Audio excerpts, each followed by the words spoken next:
Hi my dear friends, welcome to JK trips YouTube channel. So ಹಾಗೆ ಇವತ್ತು Sunday ಇರೋದ್ರಿಂದ ನಾನು ಹೋಗಿದ್ದೆ ಇವತ್ತು ವಿತ್ ಫ್ಯಾಮಿಲಿ ಮಲ್ಲೇಶ್ವರಂ. ಸೊ ಮಲ್ಲೇಶ್ವರಮಲ್ಲಿ ಇವತ್ತಿತ್ತು ಕಡಲೆಕಾಯಿ ಪರಿಷೆ. ಸೊ ನಾನು ಅಂದ್ಕೊಂಡಿದ್ದೆ ಕಡಲೆಕಾಯಿ ಪರಿಷೆ ಬರೀ ಬಸವನಗುಡಿಲಿ ಅಷ್ಟೇ ಆಗುತ್ತೆ ಅಂತ. ಬಟ್ ಇವಾಗ ಗೊತ್ತಿತ್ತು ನನಗೆ, ರೀಸೆಂಟ್ಲಿ ಗೊತ್ತಾಯಿತು ಮಲ್ಲೇಶ್ವರಮಲ್ಲೂ ಕೂಡ ನಡೀತಾ ಇದೆ ಅಂತ. ಸೊ ಹಾಗಾಗಿ ಇವತ್ತು ನಾವು ಮಲ್ಲೇಶ್ವರಂ ಕೂಡ ಹೋಗಿದ್ವಿ. ನೋಡಿ, ತುಂಬಾ ಪರಿಷೆ ಅಂತಂದು ಜಾತ್ರೆ ನಡೀತಾನೇ ಇದೆ.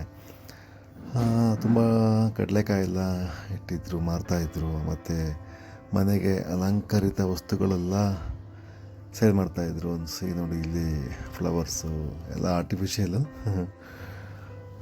ಹಾಗೆ ತುಂಬಾ ರಶ್ ಇತ್ತು. ಮತ್ತು ಇಲ್ಲಿ ನೋಡಿ, ಕಡಲೆಕಾಯಿಂದ ಬಸವಣ್ಣನ ಅಲಂಕಾರ ಮಾಡಿದ್ದಾರೆ, ತುಂಬಾ ಚೆನ್ನಾಗಿ ಮಾಡಿದ್ದಾರೆ. ಸೊ ಅದಂತೂ ಅಲ್ಲಿ ಅಂತೂ ತುಂಬ ಜನ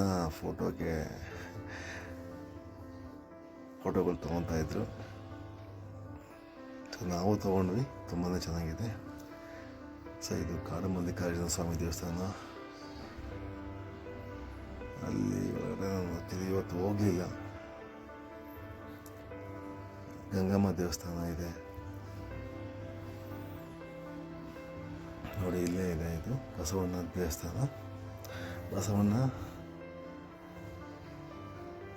ಇದೆಲ್ಲ ಕಡಲೆಕಾಯಿ, ಆ್ಯಕ್ಚುಲಿ ಕಡಲೆಕಾಯಿಯಿಂದ ಅಲಂಕಾರ ಮಾಡಿದ್ದಾರೆ. ತುಂಬಾ ಚೆನ್ನಾಗಿದೆ ನೋಡಿ,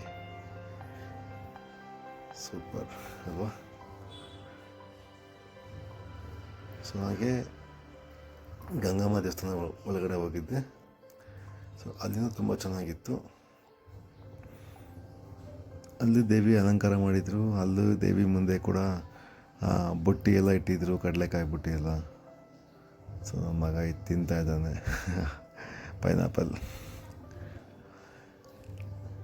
ನೋಡಿ, ಇದು ಗಂಗಮ್ಮ. ಅಲ್ಲಿ ಬುಟ್ಟಿ ಎಲ್ಲ ಇಟ್ಟಿದ್ದಾರೆ ನೋಡಿ, ಕಡಲೆಕಾಯಿ ಎಲ್ಲ ಇಟ್ಟಿದ್ದಾರೆ ಮುಂದೆ. ತುಂಬಾ ಚೆನ್ನಾಗಿ ಕಾಣಿಸ್ತಾ ಇತ್ತು. ಸೊ ದೇವಿ ಎಲ್ಲರಿಗೂ ಒಳ್ಳೇದು ಮಾಡಲಿ. ಇದು ಆಲ್ಮೋಸ್ಟ್ 3 days ನಡೆಯುತ್ತಂತೆ. ಮೋಸ್ಟ್ಲಿ ಇವತ್ತು ಸಂಡೇ ಲಾಸ್ಟ್ ಆಗಿರ್ಬೋದು ಅಂದ್ಕೋತೀನಿ. ನಾಳೆ ಇದೆಯೋ ಇರೋಲ್ಲ ಗೊತ್ತಿಲ್ಲ. ಯಾವುದಕ್ಕೂ ಒಂದ್ಸರಿ ಟೈಮ್ ಇದ್ದರೆ ವಿಸಿಟ್ ಮಾಡಿ. ದೇವಿ ಎಲ್ಲರಿಗೂ ಒಳ್ಳೇದು ಮಾಡಲಿ. Thank you all.